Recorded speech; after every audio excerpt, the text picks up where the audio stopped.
Most of us don't grow till you hear the word no.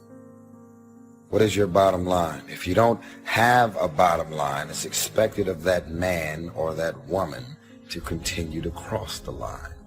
Most of y'all claim to have a bottom line, but as soon as that person says or does the same thing over and over and over, you give them a pass. So then they just keep taking advantage of you. There is not a person in this room that is not constantly up under attack. No matter how blessed you've been, no matter how successful, no matter how accomplished, no matter how fruitful you are, somewhere in your life, you are either being attacked or about to be attacked in some area of your life. Too often, we base our value on how someone is treating us, how perfect of a life we've lived. The problem is, all of those things can change. If you're getting your value out of how people treat you, then if they hurt you, you're going to feel devalued. If you're basing your value off of your achievements, how much you make, the title behind your name, then if something happens and you don't have that position, then your value will go down. It is impossible that offenses should not come to you. Something someone is going to say is going to offend you. You got to learn how to deal with it, because not being offended is unachievable. It's not doable. There are no exemptions from it. It's going to happen to you. It's not possible to escape it. Most people are governed by their emotions. They're having a heart experience in a head fight. You will never win a battle if you're having a heart experience in a head fight. Christmas on the way. I just want to remind y'all that none of us should be on the receiving end of what people feel like doing, acting, saying, and being. A lot of us are running around playing victim, as if we have nothing to do with any of our choices, our friends, our surroundings, our environment. Most of us are running around losing sleep at night, stressed, depressed, frustrated, when those are your friends. Are you so busy managing the emotional relationships that you have that you don't have the energy to think the thoughts you need to think to go where you need to go? It's possible for you to be delivered and still oppressed. Who am I? Most people haven't answered that question yet. And that's why they're still dressing like other people and acting like other people and fixing their hair like other people and following styles and following fashions and going with it hip. And what? They don't know who they are. They're trying to find themselves. Who am I? Asking that central question in one's life. Looking at your strengths and your weaknesses. Getting some evaluation, determining what it is you want out of life. Self-approval. Approving yourself to do the things that you like to do. And going after the dreams that you like to go after. And we know when we don't approve of our dreams because of the fact that they stay up in our minds. We don't act on them. We come up with a variety of excuses on why we're not going into action. If you don't love you, if you don't like you, if you don't believe in you, if you're not experiencing the right emotions about you, you bring all those emotions with you to these places you go. Learning the strategies of being happy and fulfilled prior to having all these material things will serve you, because I have so many friends that have accomplished all the material things in their life, and those things made them happy short term, but they're living an unfulfilled destination here on earth. Nothing you do will make you any more valuable. You are valuable right now. You are one of a kind. You didn't come off an assembly line. You weren't mass-produced. God made you unique. Put your shoulders back. Start carrying yourself with confidence. There will never be another you. Emotional resilience. I think this is one of the things that you can develop this. Again, it doesn't mean that you have some superpower to ignore your emotions, but you understand facts over feelings. You understand just because you feel something, even though your feeling is real, doesn't make it right. It doesn't mean that, okay, if I feel like I'm not enough, then I'm not enough. And emotional resilience, just simply, emotions come up and you don't cave to your emotions. Quitting guarantees the failure. Once you quit, it rules out any chance of succeeding. And if God is waking you up continually, that's a sign from God that he ain't through with you, that he has something more for you in store that he hasn't given to you yet. That's why you wake up every day. What are you doing now? You're still here breathing. That means you've got some more to give. Doesn't matter how old you are, doesn't matter about where you are, doesn't matter about what you have. Life is about growing, it's about being productive, it's about stretching, it's about challenging yourself. So you start looking around and decide, hey, what else do I want to do? What got me here? What worked? What did not work? What do I need to do to repeat so that I can get the same kind of results in other areas of my life? True strength, it doesn't show when you feel like doing something. True strength is shown when you don't feel like doing it and you still show up and do it. Like, that's when true character is revealed, right? The hard times reveal the true character, not great times. I would start my day off, I would construct my day with being uncomfortable. Why? Because when I conquer that, when I push through that, I know I have no choice but to grow. If you're the smartest one in the room, you're in the wrong room. You want to get around the right people. You want to be in a room with people that you can learn from, that you can grow from, people that enhance you, people that inspire you, people that bring out the greatness in you. You want to be around people who compliment you, people who empower you. It is your own discipline that acts as the magic catalyst to give substance and depth to your ambition, to achieve your own plans and dreams, to have what you want to have, and to become what you want to become. Your consistent self-discipline is the magic catalyst. Anything worthwhile in your life, you're going to have to fight for it. You're going to have to fight for it. You're not just going to wake up one morning with a six-pack. If you want good health, you want to feel better, you're going to have to fight for your health. And so there's always the battle between, is this the best use of my time, or is this just something that's okay to do? You know, when you're trying to grow yourself, when you're trying to stretch yourself, improve yourself, there's always one thing you can guarantee yourself, and that's that an obstacle is going to show up. It's going to tell you stuff like, you're not good enough. What are you thinking about? Get out of here. What I'm saying to you is that there's something else in you. There's a version of you that already has everything you want, everything you need. There's a version of you that can pick yourself up, get out there and live again. You just have to discover your override. Feelings will lead us astray. Feelings can get us into trouble. And throughout life, you're going to have plenty of opportunities to lose your temper and say things you regret. You're going to get up some mornings and feel like being depressed, feel like going around in a bad mood. See, the feelings are always going to be there. But we've got to learn how to follow wisdom and do what we know is right and not just follow our feelings around. What you believe will dictate your thoughts on a moment-by-moment basis. And so your beliefs dictate your thoughts, dictate your emotions, dictate your actions, which produce your results. And your results, when you look at them, then just reinforce the original belief.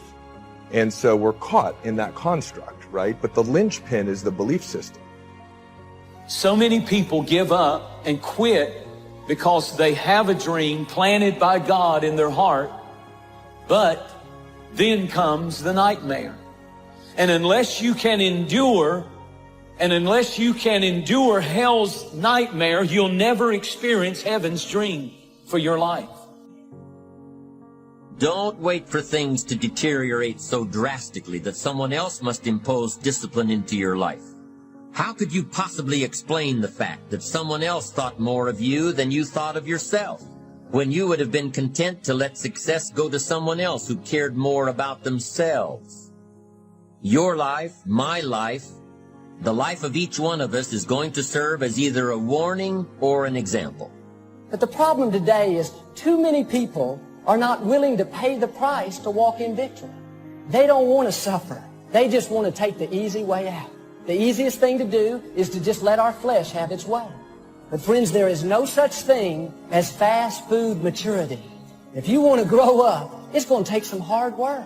It's hard to love people when they're not being nice to us. It's hard to keep a good attitude and be patient when nothing's going your way. How long are you going to react? That's the real question.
Because if you keep that emotional reaction going on for an extended period of time, sooner or later it'll become your identity.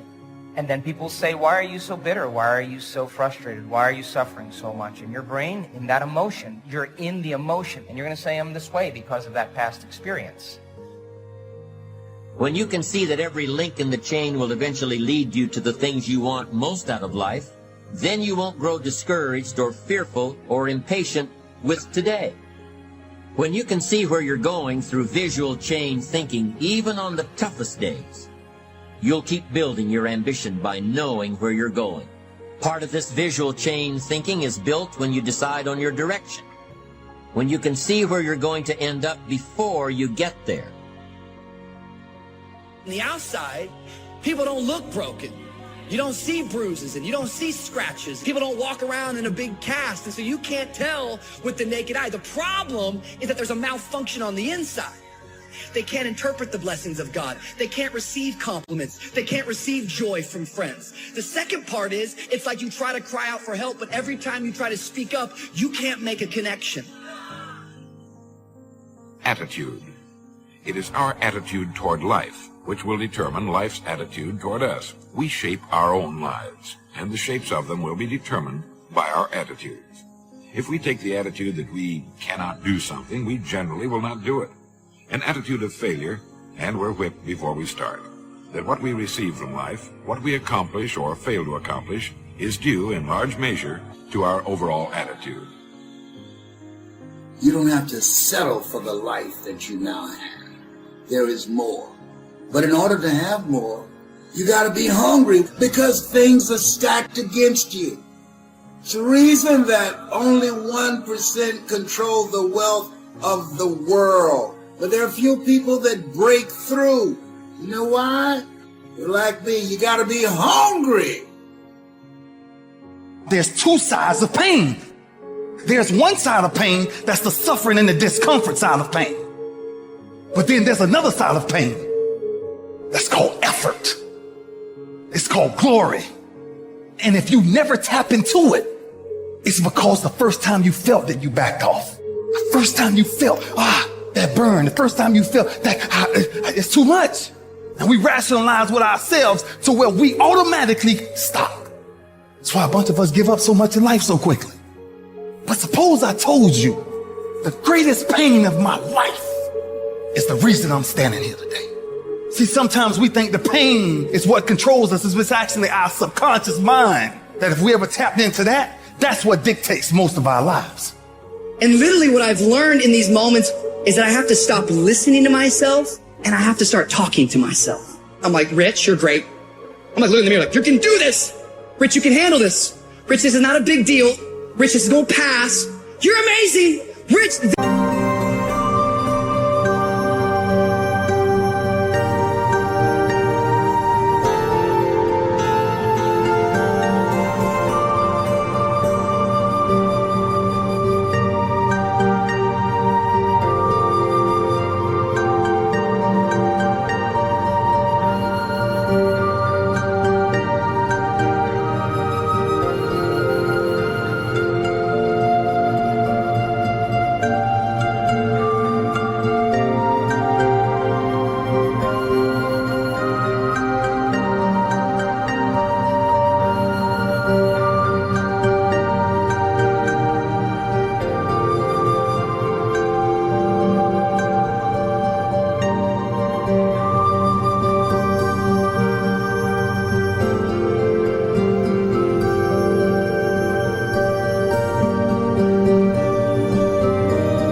You got to find ways to increase your sense of self-appreciation, because if you don't, you're bombarded with negative stuff every day that beats you down, and you will find yourself unconsciously engaged in self-destructive behavior. If you don't program yourself, life will program you. You got to get grounded. You got to train your mind to serve you. Just make up your mind.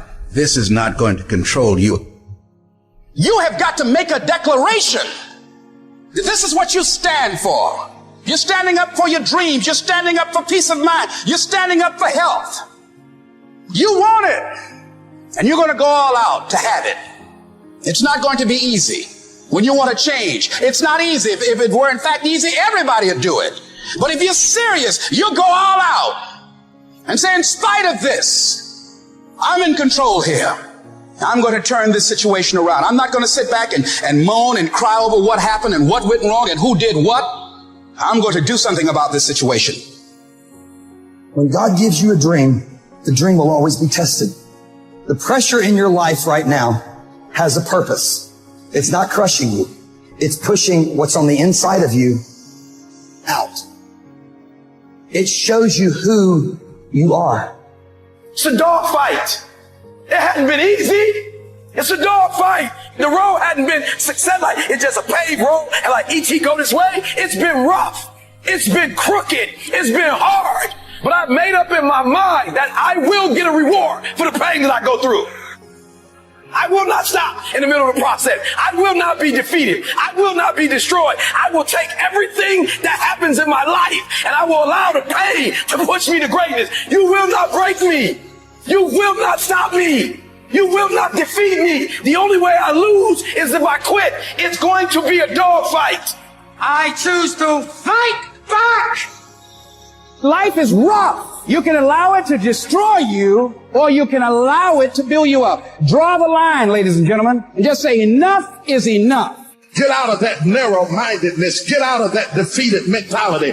Get away from that circle. Get away from those people that don't wish you any good. Get away from those people that don't want you to succeed. Get out of the tent. Get out. There's nothing as powerful as the human spirit. You can't destroy it. You can pervert it, but you can't destroy it. If you lose the job, keep the faith. If you lose the spouse, keep the faith. If you have to downsize, keep the faith. If you have to move in with your mama, keep the faith. If you're at your wit's end, keep the faith. If you have to catch the bus, keep the faith. If you have to tub, keep the faith. If you get sick, keep the faith. If you lose your kidneys, keep the faith. If you got heart trouble, keep the faith. You might not get a new heart, but you got to keep your faith. If you can't fly, run. If you can't run, walk. If you can't walk, crawl. But by all means, keep moving.